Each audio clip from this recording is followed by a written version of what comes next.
Shu ilik solingan tandir somsani duxovkada qildim desam, ishonasizlarmi?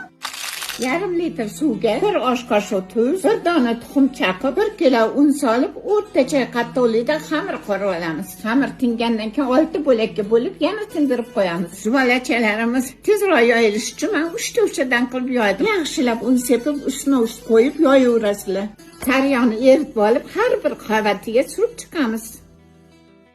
6-chi qavatini ham qo'yib oldik. Keyin shunaqa o'rab olib, muzlatishga, qotirishga qo'yib qo'yamiz. Xamir qotguncha to'g'ralgan go'sht, piyoz va ziravorlarni aralashtirib tayyorlab olamiz. Qotgan xamirimizdan zuvalachalik kesib olib, o'rtasidan chetiga qarab juvalab olamiz. Endi bu somsalarimiz yanada mazali bo'lishi uchun ilik solib tugamiz. Tugagunimizcha listni duxovkada qizdirib qo'yamiz. Somsani orqasiga tuxum oqidan surib, qizib turgan listimizga yopishtirib chiqamiz. 220 gradus qizib turgan duxovkaga qo'yamiz. Ishib, tagiga yopishib olgandan keyin duxovkani tagiga palga qo'yib olib, teskarisini o'giramiz. Mehnatimga bitta yurakdan shirin so'zlaringdan qolaman, bolajonlarim. Bismillah.